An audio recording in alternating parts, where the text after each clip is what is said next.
How's it going, guys, and welcome back to the channel. Today for you, I do have my top 5 favorite games of 2015. Now, I really wanted to get this video done about a week or so ago. Unfortunately, I've been playing a lot of games myself, so just haven't had the time to get everything wrapped up for the video itself. But like I said, I really wanted to do this one because I do enjoy doing the end of the year content videos. They're just fun to go back and see the games that I've played and everything that I've been able to do throughout the course of the year. So before we jump into the actual list itself, I wanted to give a few updates regarding the channel. We'll currently be working on a review for January's Game of the Month, Marvel Lego Avengers, as well as once February's Game of the Month, Plants vs. Zombies Garden Warfare 2 comes out in February. We'll have that as well. And then, like I mentioned, we had just wrapped up the Division beta, and I wanted to kind of do an impressions video, or kind of what my thoughts or feedback were on the beta and what we can hopefully kind of expect when that game releases in March as well. So before we actually jump into the top 5, as they say, I wanted to give an honorable mention to Ark Survival Evolved, the game we're watching here, mainly because this has been the game that I have been playing pretty much non-stop for the last month and a half. It is part of the Xbox Preview program, and I also believe, if it isn't now, it is coming to PlayStation 4, and it is out on PC as well. Essentially, at its core, it's very similar to Minecraft: gather, build, research, expand, that kind of mentality, or that kind of gameplay mentality. But then you add in dinosaurs. You get to hunt them, you get to tame them, you get to ride them, you get to breed them. You add in tribes where you're able to kind of build your own group, your own base, and depending on whether you're on a PvP or PvE server, you can have tribe wars. There's just so much more added on top of an already solid base of that kind of Minecraft gameplay that is definitely worth picking this game up for. I believe right now you can get it for $34 on the early access program on Xbox, but you get all the updates and everything that come along with it. They're always adding new dinosaurs, they're always adding new content. So if you haven't played this game and you enjoy Minecraft, I highly recommend picking this one up if you do have an Xbox One, and if you have a PlayStation 4, I highly recommend it as well. So with that said, we'll go ahead and start the list off with number 5, and that is Fallout 4. Now, as a gamer, as an individual who plays games, I never really could get into the Fallout video game series. I tried playing Fallout 3. It did nothing but piss me off. It did nothing but irritate me as we played. I got so frustrated that I ended up selling the game and then buying it back and then selling it and then buying it back several different times, mainly because I hated running around the wasteland with all I could manage to find was a board with a nail in it as far as a weapon. Its environment, its story and everything I found to be entertaining and I found to be interesting, and it kept my attention. But just the gameplay of Fallout 3, I couldn't get into it. It didn't grab me like I wanted it to. Fallout 4, where I understand it may not necessarily be different as far as gameplay is concerned to Fallout 3, for whatever reason, I felt more connected to this game. I felt like, they made some tweaks to the gathering and, of weapons, of bullets, of different things that you can craft. They just made that aspect of the game a little bit easier to handle. And I know for some that may have ruined the overall experience. It may have taken away from that feeling of being in a post-apocalyptic wasteland out there on your own scavenging to survive.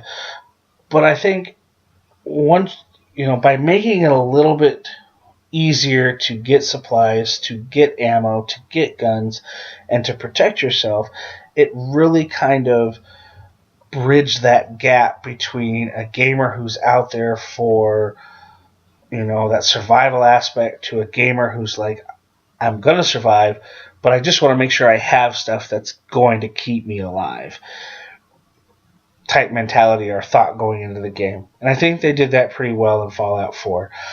Now, I know a lot of people complained about the glitches, the graphics, the engine, and how bad Bethesda needs to update a lot of that material to come into or a lot of those specs and things like that to come into the next gen, which I'm sure eventually that'll come.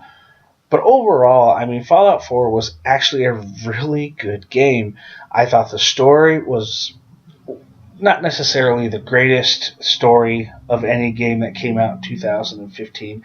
I certainly don't think it was nearly the story that you got out of Witcher 3, but it still was good enough to keep you coming back to the game. The companions were still compelling enough to want to go ahead and do their storylines to, one, unlock them to be able to be part of your group, but then also kind of flush out their backstory, their history, and kind of see what they were about. I enjoyed that aspect of the game. I've always enjoyed the VAT system. I like that kind of, almost, not necessarily bullet time, but slowing things down, having precision with your shots. They tweaked VATs a little bit this time to where you were not invulnerable like you were in Fallout 3. You can still take damage, you can still get hit, but it slows it down enough to where you're able to make those precision shots and really actually get some pretty neat, some pretty cool animations, some kill animations at it too. And like I said, even with everybody complaining about it and being upset with how it looked or how it ran with the engine, it still looked pretty good as for a game, using an engine this old. It still looked really good. I don't know kind of where they're going to go with this as far as DLC, expansions, that kind of information. I'm pretty sure if it's like any other Bethesda game, we're going to get something for that, which, even if it does carry a small price tag, I still think with today's day and age where you're getting nothing but multiplayer only games as far as shooter type games are concerned, and you're just not getting enough value for your dollar, you're going to get that value out of Fallout 4. And I think Fallout 4, along with The Witcher 3, which didn't make my list, that's the true beauty of those games. That is the true value of games like that, is you're going to pay $60, $70, maybe $80, depending on what content, extra DLC and things like that you're going to get. But you're going to get $60, $70, $80 worth of value out of that. And that's hard to beat in today's gaming market. So next we have number 4, and that is Smite. Now, like I mentioned in my review late last year, I understand Smite came out in 2004. Technically it did. But it did not go full out release on the Xbox One until 2015. I was able to get into the closed beta. That carried over to the open beta. I was able to take advantage of purchasing the discounted Foundries pack, which gave us access to all of the current gods in the game, as well as free access to any gods that get added later to the game as far as downloadable content. I suck at MOBAs. I'm horrible at them. I've tried to play Dota, I've tried to play League of Legends, and I've tried to play Heroes of the Storm on the PC. I'm not any good at them. I understand that. If anything, I just get in there to have some fun, mess around with a game for a few hours or so if I don't feel like jumping into doing something else, either on like Ark or, still play Destiny from time to time. If I don't want to put in some real time into a game and I just want to have some fun, I'll jump into one of those games. Smite, though, for me, was different. It was a MOBA that I was actually able to get into, and I was able to have some success. And I think the biggest reason for me, the reason that I was able to perform and play a little bit better in this game was its third-person view as opposed to over-the-top view that you get in the PC MOBAs. I think that third-person view allows you to feel like you're part of the battle, like you're actually down in the thick of the thing. And to me, I think it makes it a little bit easier to kind of maneuver the battlefield than it does with that over-the-top view that you get on the PC. I also think by making you actually control your character with a controller as opposed to the mouse and the keyboard, I feel like I had more control over what I was actually doing within the game than I did playing some of those other MOBAs on the PC. I had mentioned earlier that I purchased the Foundries pack. This game is free to play. You don't have to buy anything. You don't have to spend a dime in this game. You'll get stuff. You'll earn currency and earn things that will allow you to unlock new gods, unlock new skins, or you can buy them. This game, you are not punished if you do not buy the DLC. The only thing is you may not be able to use a certain god. That's the only thing. And if not having access to all of the gods isn't an issue, and you can still have fun playing the game with what's there, you're gonna get fun out of it. You're gonna have some fun out of this. You're gonna enjoy what you're doing, unless you're playing with a bunch of random individuals who are not talking. Then you're gonna get mad because you're probably just gonna get roasted by the other team. It's definitely a game where I recommend if you have some friends that either have it or you can talk into possibly playing it. It's better to play it with some friends that you can talk with and you can communicate with. But overall, I think when you factor the fact that it's free to play, it has DLC, it has microtransactions, it has things you can buy, but as far as skins, voice packs, and that, all of that's purely cosmetic. The additional gods, they have a free god rotation that gets updated every so often, so you may have an opportunity to play another god that you don't own or isn't free if you continue to play the game or get on a day where that certain god list is there. You can't beat that. Honestly, you can't. Like I mentioned in the Fallout video, it's all about value. And if you can get a free game where you are not required to pay money, you're not required to have to participate in microtransactions to get the full experience, you honestly can't beat that. I don't think you can. So Smite, again, if you haven't picked it up on Xbox, it's definitely worth the download. It's definitely worth taking up the space on your hard drive. And like I said, it's free. It has no obligation from you financially to be able to download something and have some fun for a few hours with a game. So with that said, we're going to go ahead and move on to number 3, and that is Helldivers. Now, Helldivers is a PlayStation game that you actually get through the PlayStation Arcade or Network or whatever the heck they call it. Honestly, I don't play my PlayStation nearly enough, but Helldivers is probably my second favorite game that I have on PlayStation right now. It was probably some of the most fun I had making videos this year or this past year, mainly because every time I played the game, I just felt like I was in the movie Starship Troopers. Every time I played this game, that's how I felt. Just from its over-the-top, open cinematic, its narration, its huge emphasis on we are the Republic, we will fight for democracy, we will scour the universe, and we will destroy anybody who is against freedom in the way of the Republic, basically type mentality.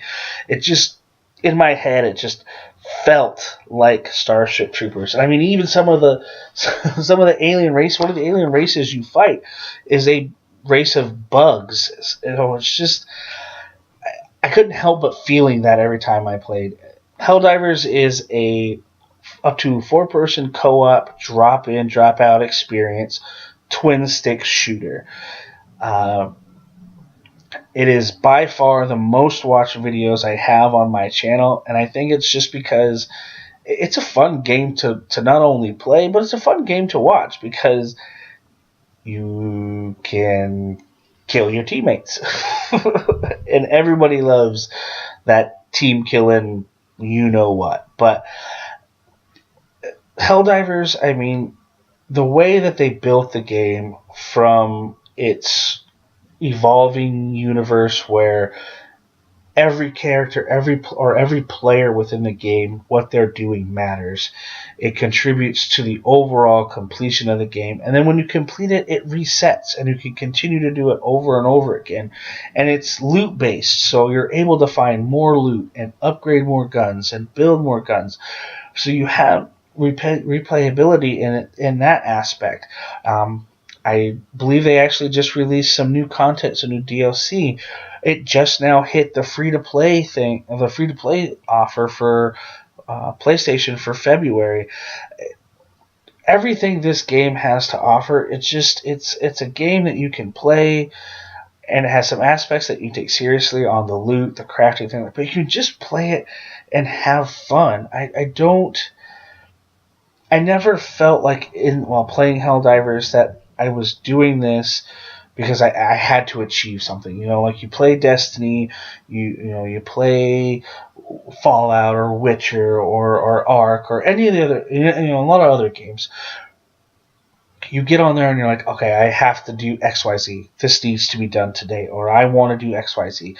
I never felt that way in Helldivers. I got into Helldivers, I loaded into my spaceship, I said, alright, what solar system am I going to next? What planet does that? Oh, that planet? Cool, sweet. Let's go down there. Go get this mission? Awesome. I just was able to play the game, play the missions, play with other people, and just have fun. You know, it almost feels like games today, and I'm not saying that those games aren't fun and you can't enjoy that kind of experience. But I think we tend to lose sight of what video games actually were intended to be in the first place. And it's just a release from the grind, from everyday life, and just enjoy a few hours here and there in a day, just doing something very simple and entertaining. And that's what Helldivers is to me. It was just something that was set in such an over-the-top world, similar to that of Starship Troopers, and it was just fun to play. I just, like I said, the videos that I put up for this game are the ones that have gotten the most views on my channel. So I know you guys have enjoyed watching these, as nearly as much as I've probably enjoyed playing this game. And if you have a PlayStation 4, and now that it's going to, like I mentioned, be part of the free February download for PSN Plus, I would recommend to pick this game up. I think you're going to have fun. I think you're going to enjoy it. And again, it's free. You cannot beat free. That's hard to beat. And as much content and much entertainment you're going to get out of it, again, it's definitely worth doing it if you haven't done it already. So, now that we've gone for the first three, it brings us to our top two. And our top two, I think, cannot be further apart from each other. Number 2, Splatoon. Yes, a Wii U game in a sea of Xbox games where that's seemingly all I ever play. But Splatoon, by far, was my favorite Wii U game of 2015. Super Mario Maker did come out in 2015, and I did enjoy it, but honestly, I haven't played it since they added the new updates, the new content, the new things like that. So I don't know if I really gave Mario Maker a fair shake, but I didn't want to add it to the list, without saying that I have really put some time and effort into it. Splatoon, on the other hand, is by far my favorite shooter of 2015, hands down. I loved this game. And I know what you're saying. How can it be a shooter? You're running around a map with a giant paint roller. There are guns. I promise you, there are paint guns. The reason I enjoyed this game and the reason this game was my favorite shooter of 2015 is it wasn't like any other shooter that is out there today. Not like COD, not like Destiny, not like Star Wars Battlefront, not like any of those. When you play those games, again, not saying they're not entertaining by any means, but everybody is so consumed with tactics, so consumed with KD. Oh, look at, I have a 4.0, yada, yada, yada, all this other crap. You have camping, you have just image, it's such a toxic environment. It's nice to be able to get in a game that is within that kind of genre. You can get a similar experience and just have fun playing the game. Splatoon at its core is it's fun. It's very simple. Kills, whereas they matter towards your individual character possession or progression. You get points, and by getting points, you're able to unlock different cosmetic things that give you different buffs, different abilities. You unlock new weapons, things like that. But they don't contribute to the overall winning of a game. They don't contribute to the overall win-loss ratio. It's which team covers the most ground with their particular color of ink. That's how you win the game. That's a different mechanic. It's a different way to approach it. And I think by doing that, by taking the emphasis away from kills and KD and just putting it into something else, it just made for an overall better gaming experience, in my opinion. Now, again, every game comes with controversy, comes with issues people don't like. The biggest one with Splatoon is it didn't have the functions to be able to vote for a map. It didn't have the functions to have party chat or anything like that. There was issues with having to back out of the game if you wanted to switch weapons. There was different things like that.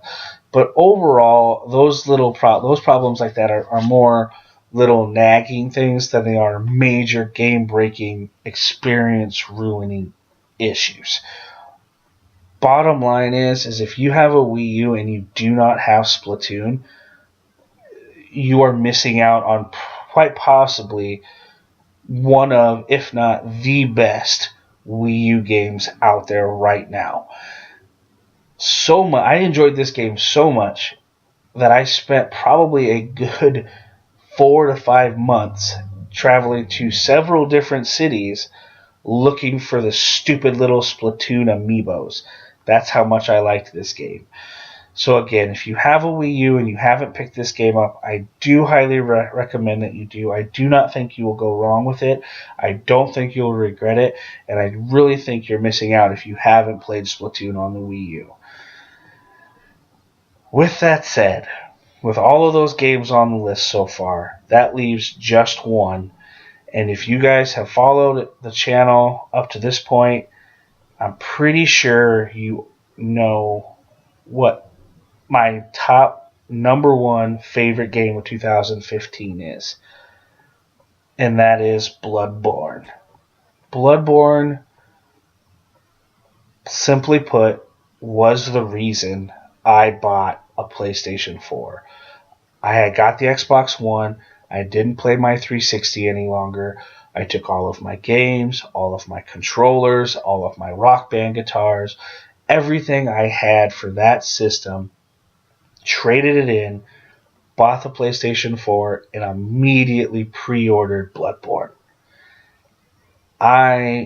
My favorite game series of all time, out of everything that I have ever played in my entire life, is the Dark Souls, the Soul series games. A lot of people were kind of down on Dark Souls 2 because it wasn't done by Miyazaki. It didn't feel like Dark Souls. It was missing something. Miyazaki came back, did Bloodborne, and even though the combat and some of the things changed in this game compared to Dark Souls and Dark Souls 2, it felt like a Souls game. It felt, the atmosphere, the environments, everything felt like a Souls game. My biggest concern coming into this game was how was the combat going to affect the gameplay. Gone were the days of just being a big tanky character with a big shield and a big sword, absorbing damage and dealing heavy attacks slow and methodically. And in with you had quick, fast-paced, dodging, almost kind of kind of like, you know, the Batman-esque type of combat where it just flows more. It's not, you know, react counter type, you know, one hit combat. It's, I'm gonna hit here, I'm gonna hit here, I'm gonna roll back, I'm gonna get this, I'm gonna hit here. That combat, for me, is what made Bloodborne so much more enjoyable. Is it tough? It's still a hard game. It may not be as hard as Dark Souls 1 was, but it still can be a tough game. But overall, it feels like it belongs within the series. It feels like it's part of the Soul series games. And then just the new combat, everything that was a part of this game was still absolutely amazing. And it still drove me to beat it. You know, at the time of making this video, I've beaten this game 4 times already. Like I said, I can't get enough of this game. I enjoy its environment. I enjoy kind of trying to learn the lore and everything with the game. You know, it's fun to do it on your own. It's fun to go in there and have a friend or someone, a player, to help you with a boss fight or anything like that. I know the Souls series and games get a bad rap because of its difficulty, and I'm not going to lie to you. If you've never played any of them, picking them up may be a little bit difficult, but if you can get through that difficulty, if you can bring yourself to learn the mechanics, learn the game, and just kind of enjoy the death of the game and what those deaths actually mean, what those deaths mean to the overall progression of the experience. If you can bring yourself to embrace that, as a gamer, the Souls games are a must play. Bloodborne is no different than those. If you have a PlayStation 4 and you have not played this, you are missing out, in my opinion. I honestly think you are. And I think you owe it to yourself to at least attempt it. Honestly, I think you guys should. It may kick your butt. It may kick your ass. You know, it may frustrate the hell out of you. But I think you owe it to yourself to try to play this game and any of the Dark Souls games. I've already pre-ordered Dark Souls 3 for the PlayStation 4, the big special edition. So I'll have a big unboxing video for that when that comes out. But my favorite game of 2015 is Bloodborne, and out of everything I've played this year, that came out or played last year that came out, this is the one that I think you should play. So, what do you think, guys? Do you agree with my list? Like I said, these aren't necessarily the best games of the year. They're just my favorite games of the year. Let me know what you think, or let me know what your favorite games of the year in the comment section, and I will catch you guys next time on the next video. Thanks, and take it easy.